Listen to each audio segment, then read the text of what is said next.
I want to talk about the playoffs as a whole. What were your thoughts on just everything that happened? I mean, there were plenty of storylines. We saw all the OGs, LeBron and the Lakers, Steph and the Warriors, that getting ousted at the very start, KD and the Suns, which was honestly a big surprise for me. And a bunch of the young dudes starting to rise up. Anthony Edwards and the Minnesota Timberwolves, SGA, Shai Gilgeous-Alexander, and the OKC Thunder. They're all rising up, taking the spotlight. And the Knicks. We had the New York Knickerbockers making noise until those injuries came in, and Thibs and all those minutes running amok. Overall, I know you got thoughts on the Knicks and how that series went and the Indiana Pacers as a whole, but just with the NBA playoffs altogether, how did you enjoy them? What were your thoughts on everything that happened? You know, I got to say, it's been an actually really good playoff season in the NBA. I think that, you know, I was more of a believer in the Mavericks than I think most people were, because I feel like the playoffs, it's about closers. And, you know, when the brain breaks down in the last 5 minutes in the fourth, everybody's going to make a run. Everybody's going to keep it close. And if you have those closers, you got a chance. You know, KD going out, the Suns were a mess to begin with. They're just a failed experiment. You know, they got Durant and Booker, and then one of the most overpaid, overhyped players in the league. That used to be your boy. Yeah. That, you know, they got for 30 cents on the dollar, you know, Le Boulay. But I didn't see them going far because of that. The Minnesota taking out the Joker. You know, Ant-Man taking a leap.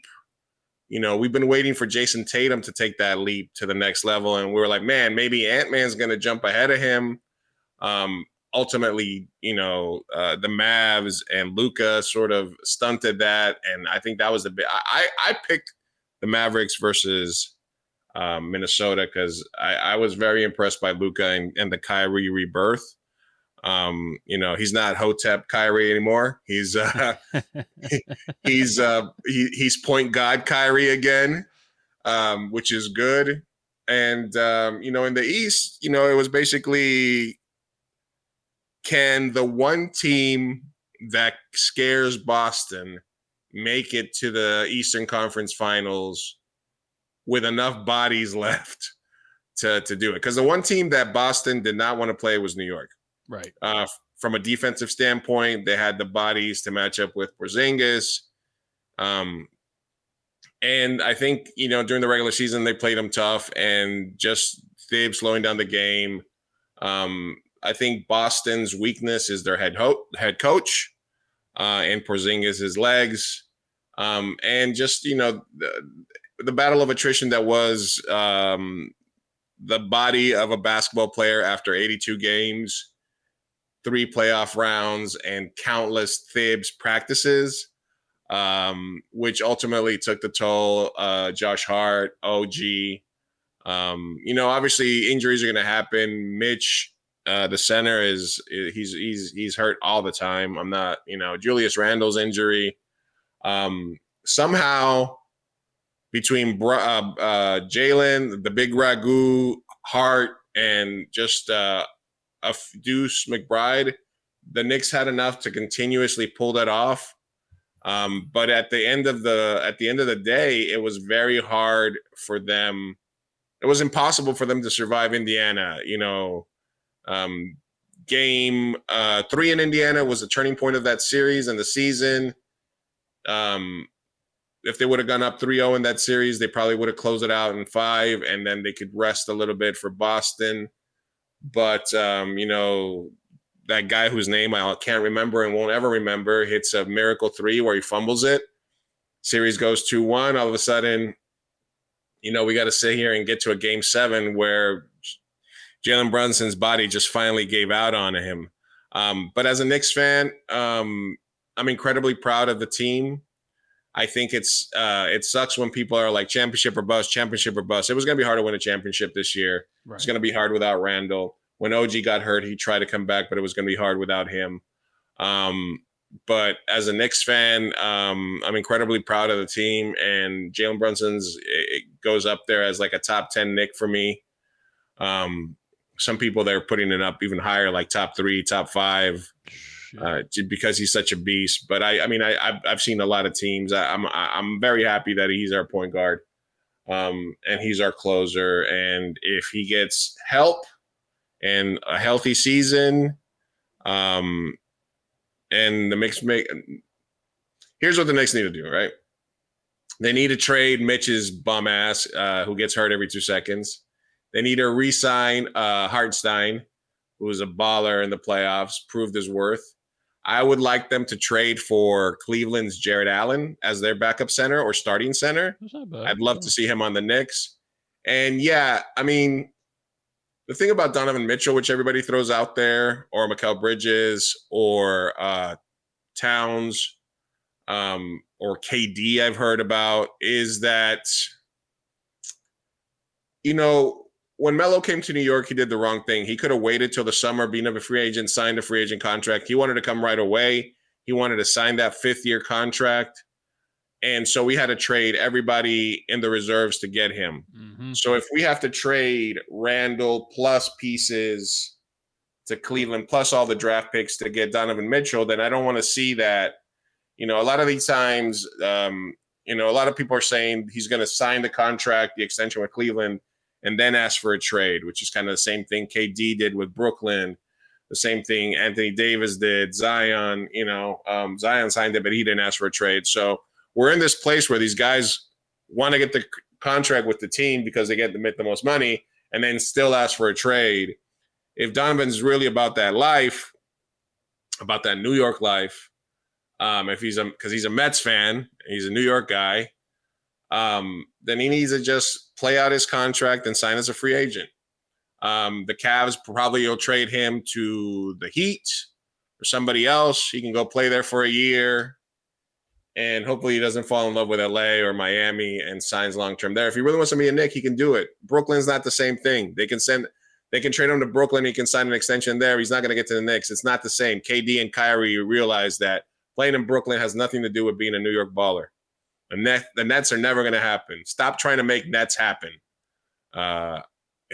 So for me, I think that honestly, man, if they just re-sign OG with everybody healthy, the Big Rock Goo, Julius healthy, I don't know if they'll give him an extension. You run it back one more year, and then if a superstar, as long as it doesn't cost us every other piece, if it's just a draft capital thing, then fuck it. Go out there, make that trade, get that third piece in there. I don't like Karl Anthony myself for New York.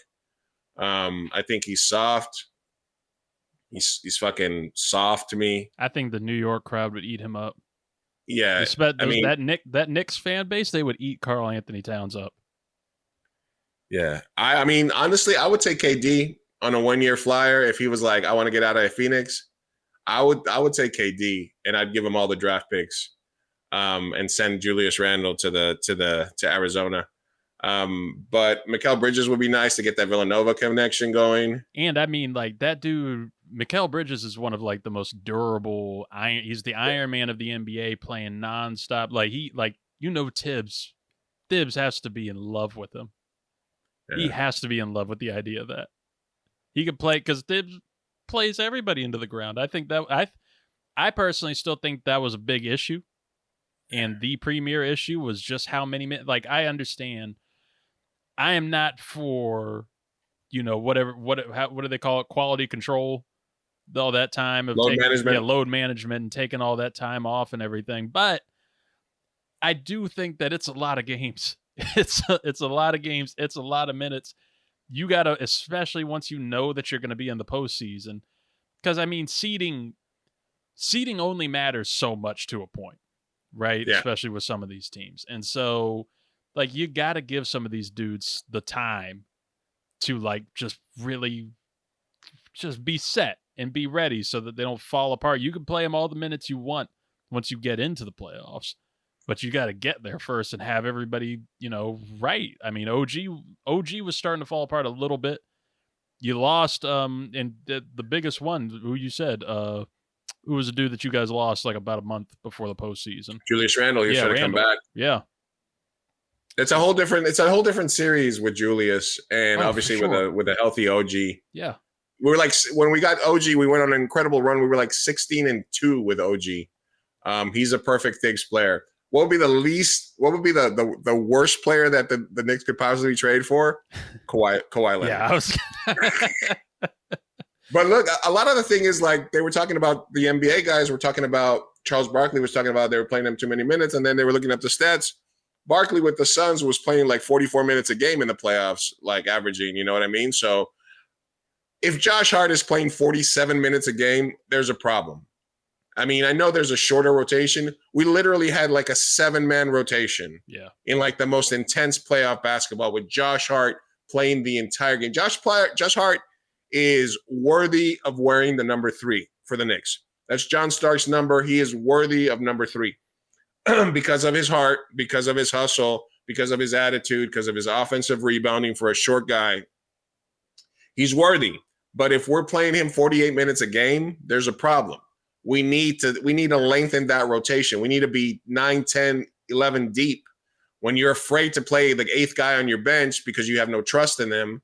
And then even Bogdanovic got hurt, who was not a Thibs guy because he wasn't a defense guy, but was playing 18 minutes a game, coming in, making some threes, just getting us some offense. So when out of your top 9 rotation guys, 5 are hurt, Randall, Mitch, Bogdan, OG, all hurt. And Jalen getting hurt, his ankle, his hand. 50% of your roster is hurt. Josh Hart, hurt. The only people that stay healthy were Hartstein, DiVincenzo, Miles Bridges were the only ones that stayed healthy. And they played a lot of minutes too. So yeah, as a Knicks fan, it's tough. And then you see Indiana, Haliburton gets hurt, and then they get destroyed by Boston. Yep. Because of course, health matters. And Tyrese Haliburton can suck a bag of dicks. Listen, man. I did a poll in my Knicks group, and I said, "Who do you hate? Who do you hate the worst? Joel Embiid, Trae Young, from a couple of years back, Tyrese Haliburton, or is it still like Reggie Miller?" A lot of people still hated Reggie Miller because there was a lot of old school Knicks fans. But Tyrese Haliburton, for me right now, is public enemy number 1. Fucking I can't stand people that chirp when they're ahead and are dead quiet and give excuses when they lose or they're behind. Quiet when he has a shitty game. He's up 17 in the third quarter. He's over there chirping, pointing at the fans, talking shit to everybody. And I hate his guts. I mean, I think the worst part about that too was having Reggie Miller there as part of the broadcast team to just really iron it worth. And he was talking shit to Jalen Brunson. It never ends. Josh Hart told him, "Hey, the fans say fuck you, Reggie," which was my favorite part. I was confident going into that game 7, but at the same time, dude, we were on fumes. We were just on fumes. Like, the team literally gave everything. They gave up their bodies. They gave up their health to be there. So I don't believe in the championship or bust. It's a disappointment if you don't win every year. Like, honestly, there's such a thing as just being a fan and seeing what the team results are for the year. So as a Knicks fan, I proudly, stand this team, and I'm looking forward to the inevitable things extension, and then seeing how we tweak the roster to make a run next year. See, look, as a Wizards fan, I gotta cling on to somebody every postseason because my team's not gonna do shit, even if they get in outside of those weird random couple of years where we would like launch into the second round. But this year I jumped on the Knicks hype. I was big on the Knicks hype, and I was like you. I did not think I figured for this team just to be making progress and to have that star power in Jalen Brunson and seeing these guys really start to progress and light up for you all and getting into the second round, that's a success. And the way that everything fell apart with injuries and, the quality of the bodies, you can't be too mad about it. Now, the only reason I was mad about it and mad about everything that happened was because of the conference finals. Tyrese Haliburton was a fun story, but that was a 4-1 boring-ass series. Had no reason to be there. You have Tyrese Haliburton dressed up looking like Arthur on the court side for half the time. And I would have rather had the Knicks and that loud fan base and Stephen A. Smith losing his shit in a very biased way on ESPN that makes everybody mad. Just getting We don't claim him. We don't claim him. Getting mollywopped by the Celtics. That would have been fine. That would have been better to me than the Pacers. I don't care about the Pacers. I know Haliburton's there. I didn't even think about or know about Haliburton until last season, to be completely honest. So, but if it got Stephen A. to shut the fuck up for a little bit, that's fine. I'm glad that you all don't claim him. Yeah, especially this week. What? Okay, just because you brought up the Le Boulay, what were your thoughts on your boy Kyle Kuzma and the rumors that there was a trade to Dallas on the table, and they were like, "Hey, do you want to go play with Kyrie and Luka?" And he was like, "Nah, I'm cool." He's getting that money here. That's what it is. He's like, "I'm getting paid, I get to put up 30 shots." Right. Put up 30 shots. He's got like a big banner outside of Capital One Arena because he's like the name here. So and yeah, he's fine. He just opened a restaurant in like Northern Virginia. So yeah, he's not trying to leave, and then he can be done. You're telling me I can get all this money, put up 30 shots, I get a banner outside of the stadium, and I can be done by May. I bet. So you got one of the you got rid of one of the all-time good stats, bad team guys for like a bunch of second rounders, and then you replaced them with another good stats, bad team guy. Yeah, Kyle Kuzma. And the other dude, which are basically the same, right? Jordan Poole. Yeah. Jordan Poole. Yeah. Jordan Poole was riding the bench, I think, towards halfway through the season. And it works out because this is how it goes for Wizards fans. We get the number 2 pick in the draft in a year that nobody gives a shit. Like this, nobody cares. That people are talking about trading up to get Bronny just so you can get LeBron James. Because that's how worthless this class is. You'd rather have LeBron James than any of like the top 5 guys. Which, I mean, hey, Knicks. You try, do something, get Bronny, and then you can have LeBron there. LeBron in New York. If LeBron, I take Jimmy. Hey, listen, if Pat Riley is mad at Jimmy Buckets, I think he is. We'll take Jimmy Buckets for a year. We'll take Jimmy Buckets for a 2-year run with Thibs. He likes Thibs. Lock it up. Yeah, he and Thibs love each other. Lock it up. I mean, yeah, he can take 80%. He can take 60% of fucking Josh Hart's minutes today, and let Josh be the energy guy and play like 28 minutes a game. The only reason I brought up Kuzma is because that was one of the rumors of like the wings or stuff that the Knicks could be going after. Yeah, and I was like, I do not want Kyle Kuzma. No, I mean, he's not the worst. Like it's Poole is the most annoying one on this team. Yeah. I can't stand the idea of Jordan Poole. We've got some good young talent that started to take over a little bit, and they were putting the spotlight on them. And Kuzma was kind of helping keep everything not afloat because we wound up with the number 2 pick, and we were like one of the worst record teams in the league. But still, some fun times occasionally. Yeah. It's not like. No, I was gonna say it's not like peak worse that we've been, but it's pretty damn near there. Those pre-John Wall, Bradley Beal team up days, which just makes me sick too. And I'm curious the thoughts here too, because it's a good transition into this new wave, right? We have a new era of the NBA that's beginning, and really kind of showed up in these playoffs with a lot of the young dudes taking over. But it's also kind of a goodbye to the old way of winning, and not so much old, but like the last decade or so of trying to win a championship in the NBA, where you had to have a big 3, right? You had to have 3 superstars. Every team was going for it. LeBron, they started that in Miami. LeBron, D. Wade, Chris Bosh, taking over, becoming villains. The Warriors happily did it. between Steph, Clay. I mean, it was Steph, Clay, Draymond at first, and then Steph, Clay, KD, Draymond on the on the outside. Every team started going for these big threes. You had to in order to try and have a shot at anything. And now I feel like we've kind of gone. It's eased up a little bit. You see the teams with those big threes. The Suns, the biggest signal of it, being KD, Booker, Beal, falls apart. Don't need it. Didn't even make it past the first.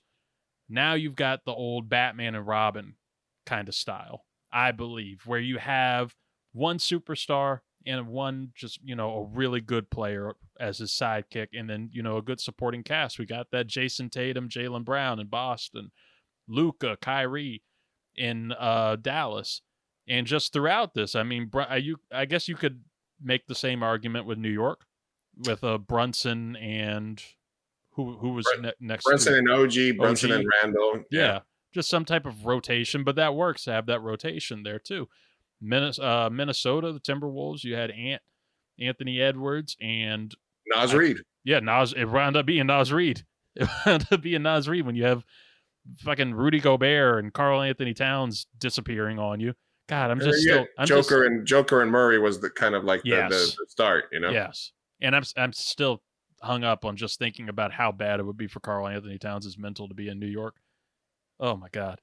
But as we're transitioning to this new era, what are your thoughts on the new era of the NBA? Then we have the new young dudes, Ant-Man, SGA, Luka, who are taking over. I guess Tatum too. Tatum is still one of the young ones. He's still, he's made it to a finals already, but he's trying to clinch it here. The legacy dudes, LeBron, KD, the Clippers as a whole, like they're all still out here trying to do it, but you're getting bounced in round one. Warriors too, with Steph and Clay. Clay looking awful, probably going to be a free agent. Can this new wave really clinch this and hold on to it? Or are we going to have these old dudes go to different spots next year and try and take back the crown for a little bit? Listen, we're single guys here, Reid. So I think that the thing that we should be thinking about for future relationships is to get somebody as loyal as Steve Ballmer. Yeah. Because anytime you go out in the first round for multiple years in a row and then you re-sign your coach. That's crazy. That won a championship when, he won the championship with Kyrie and LeBron, right? Lou? Yeah. Mm-hmm. So, you know what I mean? And then you're going to just commit over and over to Kawhi, and you're going to be the one team that goes all in on James Harden. And listen, I'm curious to see if because what's funny about the new era and the old era is Kyrie's somebody that's kind of from both, right? Right. In Dallas, nobody was banging down the door to sign Kyrie last year after all the shit he was doing. No. Yet they paid him good money to get him to buy in, and then he retransforms his career, right? So I'm curious because nobody's banging down the door to sign James Harden this year. And that the contract that the Clippers are going to get him is going to be ridiculous because they're going to be paying him like it was a 2K team. Right. Because it's not real money to him. Because they want the Harden jerseys, the Kawhi Leonard jerseys, and the Paul George jerseys to be open when they open up their new arena. So, just side thought there. Clippers loyalty, I guess, that, so excited, so loyal, great owner. But he loves his toilets. Look, I started watching in the NBA in the sort of mid to end of that 80s era, Magic. I got to watch Magic, Bird. I got to watch the early Knicks teams with Pat Ewing, Xavier McDaniel, the Oakman. So and then obviously I saw Jordan throughout his entire career, Kobe throughout his entire career, LeBron through his entire career. Generations and generations of players. Right now we're getting towards the end of LeBron's career, the end of KD's, the end of Seth Curry. How much longer is he going to be in the league? But I'm And then, so, for a moment there was like, oh, this is going to be a European dominated sort of era. Joker, Luka, Porzingis, SGA to me seems like, he's a herky jerky guy, I guess, and I wish he was on the Knicks, but I don't know like what's the one thing that makes him special. Right. Luka, Ant-Man. I love Ant-Man. He's the closest thing to like I say steer into the Jordan Kobe comparison. Why the fuck not? Yeah. Kobe put himself into the GOAT conversation by mimicking and improving on the things that Jordan did. There's no reason why Ant-Man cannot do the same. He's still young. Tatum, Boston, fuck Boston, but Tatum's a beast. I know there's a bunch of other guys, but that's the face of the league. And then you got the Joker, who's sort of this throwback, old man at the rec center looking motherfucker who somehow just gets it done and keeps his team on the court. You wonder if, I know he hates parades and he's probably happy to be back home with his horses, but you wonder if this is going to get him bounced game 7 at home, if he's going to like come back, what's he going to bring? Are there enough young American players so that it's a really interesting next few years? You got Ant-Man, you got Kyrie still young, you got SGA, Booker still around. There's still a lot of young guns. I think it'll still be sort of a transitional era because even if you say Ant-Man, Tatum, I don't think LeBron, KD, Curry are ready to let go just yet. No. Jalen Brunson, there's a lot of young guns out there, but for some reason, obviously, the money is still going to be in watching those older players. I 100% agree on that. And it's hard for the media, for the NBA media, to really steer it yet. It's just like you said, like SGA is one of those dudes who's like, him, he's great, but he's kind of like there, right? Like he's in those What a Pro Wants commercials, so you got to know him, and you see him all the time singing that fucking awful song over and over and over again. But it's like a lot of these other dudes, like they're Ant is the closest, I think, to taking over, right? I think he's the closest to becoming the face of the league. He's starting to get the commercials now. He's a charismatic dude. He's an actor, actually, because he was in that Adam Sandler movie. He was incredible in that Adam Sandler. Yeah. He played the villain perfectly, man. Yeah. And these legacy dudes like KD, I think I don't see KD being in Phoenix next year, to be honest. I see him just trying to get a chip now. Trying to go out. Why not go back home to Washington and just relax? I've been calling for him. He would come back now, like in that Jordan era when we're just shitty, and he can, be out in May with Kyle Kuzma opening up some type of new Kava-based restaurant. But KD could be kind of that I almost said Kareem kind of role, but a little bit in the Kyrie kind of role of like the veteran who comes in and is still good, is still great, still has those great moments, holds up well, is not too much of a headache, unlike what I think Harden would be no matter where he goes. Harden's going to be a headache. He's going to cost you minutes. He's going to disappear in games. KD will still be around as long as he's healthy and can support. He could support a big star. New York would be awesome. I think the Knicks would be an incredible spot for him. If you keep that base there too, like he could really make something happen there. Same with LeBron, wherever LeBron is going to go. LeBron is kind of that missing piece dude now. I don't know if he stays with the Lakers and JJ Redick now that he got his boy hired today. But they hired Redick? Yeah, the Lakers they're finalizing the deal to get Redick, which I see people shitting on it. I don't think it's the worst idea. It's an extension of LeBron. That's all that matters. That's what matters to them. They should change the rule, let LeBron be player coach.